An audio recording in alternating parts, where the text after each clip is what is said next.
Good evening, ladies and gentlemen, and welcome to the Equitymaster Web Summit. My guest today is Asad Dosani, who you all know as the author of the Lucrative Derivative Report, and of course, more recently, the author of Derivantage, our first online learning course, which is launched under the Equitymaster learning effort. The topic for discussion today is, will the global crisis turn into a local crisis? And linked to that, of course, Asad's going to talk to us about the derivative trades that he sees one could look at in 2012 and benefit from. So Asad's dialing in for this web summit from the US, and I don't know which part of the US he's in. It's either snowing or he's on the beach.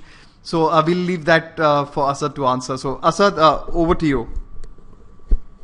Yeah, thanks, Rahul. It's not snowing nor on the beach, but somewhere in between. So, will the global crisis turn into a local crisis? So, what I want to talk about today is a bit about, what's still going on with the global crisis and how it's affecting the Indian economy and the Indian markets. And following on from that, what kind of trading ideas can we come up with? What kind of things should we look out for in the markets in the coming months? So, if we just look at the month of January, it's been a great month for the markets. Stock markets are up around the world around 10%. The rupee has recovered quite a lot of its losses late last year. And in general, there's been an optimistic tone to the markets. And a lot of us might be wondering, is this for real? Is this something that can be sustained for the rest of the year? Or is it what we like to call a January effect? The January effect is essentially the observation over time that in January markets tend to do very well because people pile out of assets at the end of the year and then come back in January. So are we seeing something real here? Or are we just seeing, a brief optimistic run followed by crisis again? So unfortunately, things are not as good as they appear, at least the way the markets have performed in the last month. So what's going on in the world? Well, for one, Greece is still in the news. And Greece has been in the news for the last 2 years. And over the last 2 years, I've repetitively heard that politicians are coming to some deal, the next bailout is going to be agreed. And then it does get agreed, and then 2-3 months later, the same thing happens again. And this shows no sign of stopping down. So as of now, they're still negotiating a new deal for Greece to get them out of the crisis. But I'm pretty sure that in the next couple of months, we'll see the same thing again. So what we do know is that the debt crisis is not over. In fact, we're right in the middle of it. And as a result of this debt crisis, a lot of European economies are in recession, and the ones that aren't in recession are growing very slowly.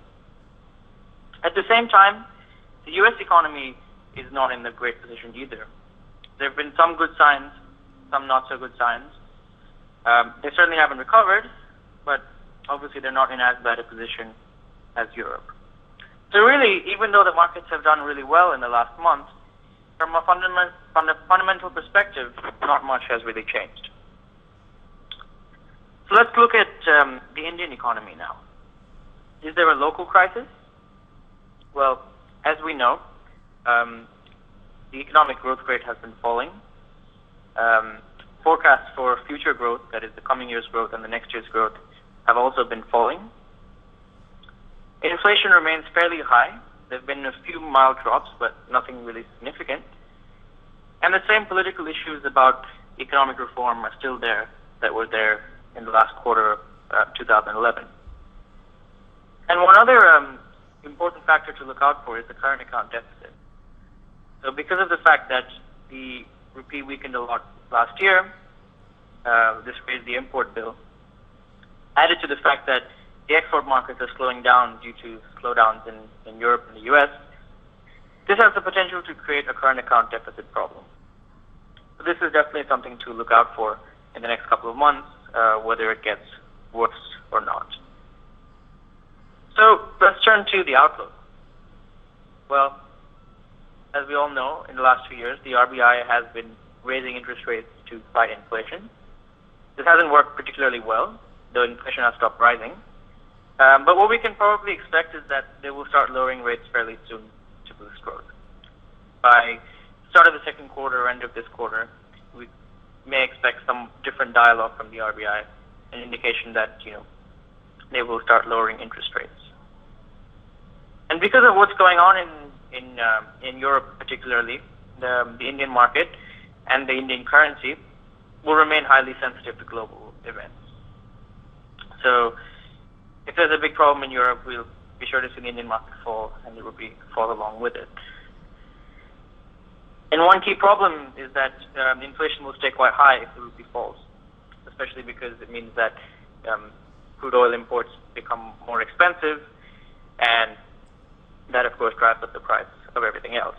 And commodities in general become more expensive the more the rupee falls. So now let's move on to discuss some trading ideas.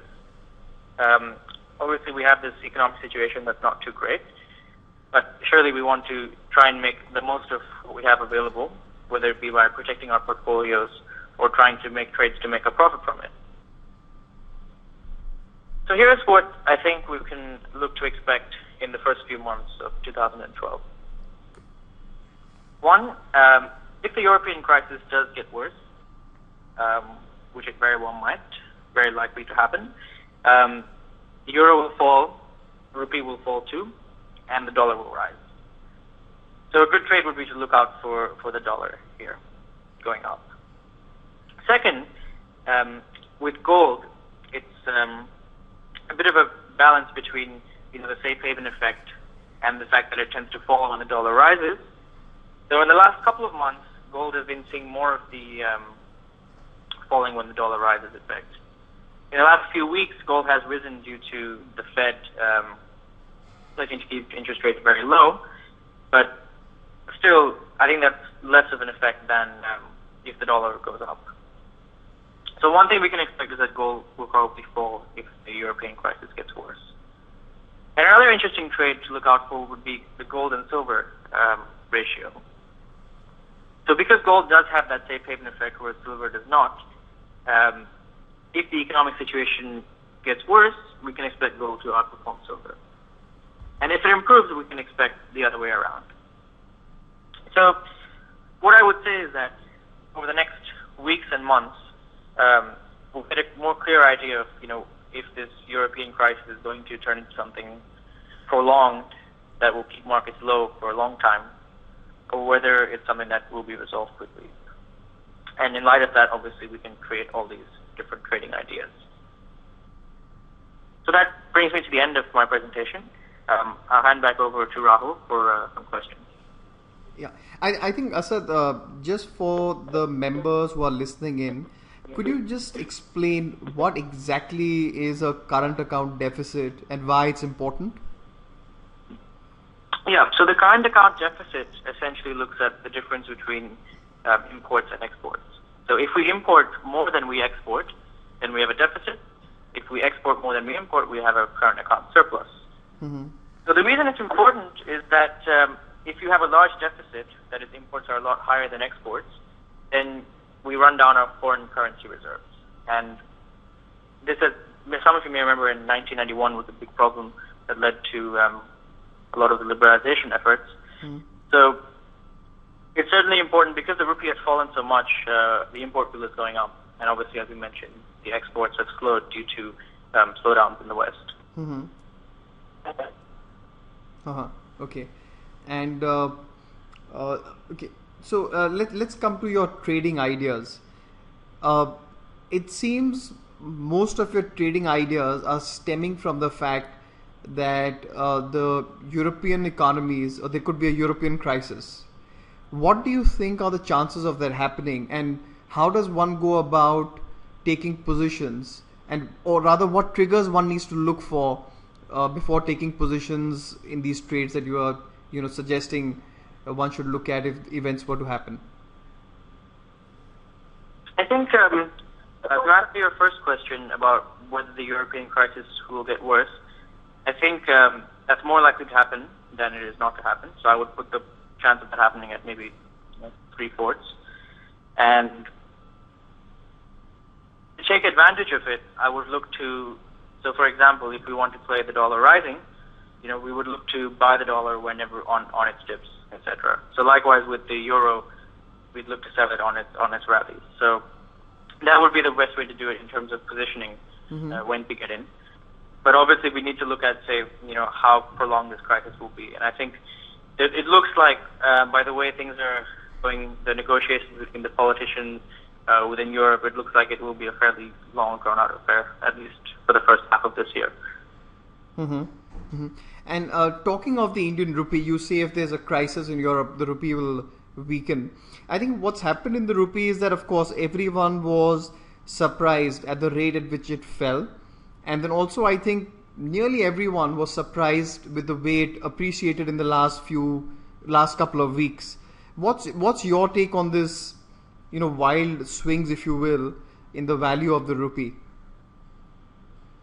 So I think, the rupee fell obviously around 20% towards the end of last year, and has recovered close to half of that the first month of this year. So obviously, as we discussed, the fundamentals of the Indian economy have gotten worse, although they haven't gotten that much worse. So even though growth rates have fallen, they're still not that much lower than they were. So really, a lot of the rupee fall was due to the fact that there was problems in America and problems in Europe with the debt crisis. And likewise, the rupee has recovered so much this month, I think in large part to the fact that markets around the world have done so well. So this kind of reiterates my earlier point that I said, that the rupee is sort of very sensitive to global events. Yeah. I think it's more sensitive to what's happening around the world than to what's happening in India. Simply because the majority of people who are trading in and out of the rupees are foreign investors, right? People who are trading dollar rupee are primarily, foreigners investing in India rather than the other way around. Yeah. Then, of course, the safe haven effect kicks in. If there is a global crisis, the capital will move to the home country, which is usually the US. And that's why you say that the dollar may actually appreciate and the rupee may actually get hit. Okay. Yeah, that's right. Any words of advice for people who are trading derivatives? We know that derivatives is a very large market in India. A lot of people are getting into it. Equitymaster is now trying to educate people to get into derivative trading via the new course that we've launched, Derivantage. What are the lessons? What were your takeaways from 2011? And what is your suggestion to the listeners on how they should navigate this pretty tricky, risky world of derivatives? I think the best advice is always to, look at what the markets are doing and look at what the fundamentals are doing.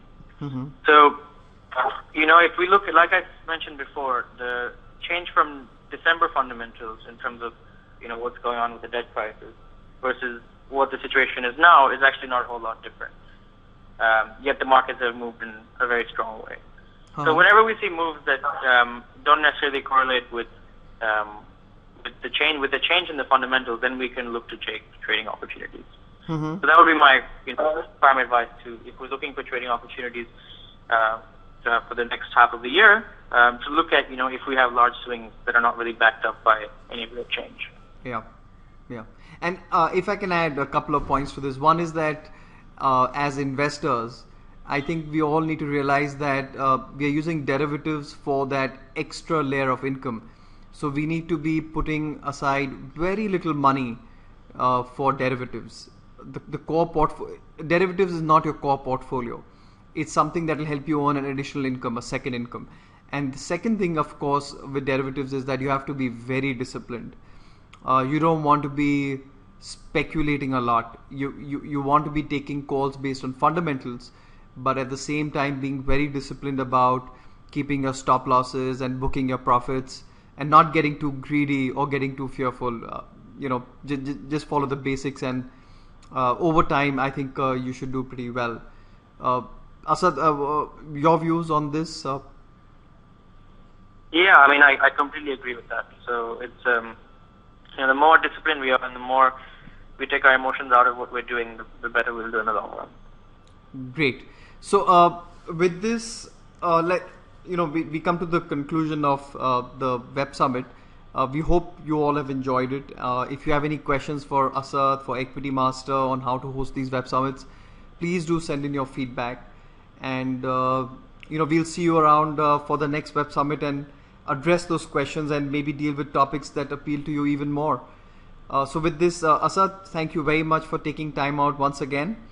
And thank you to the listeners. Thank you very much. Yep.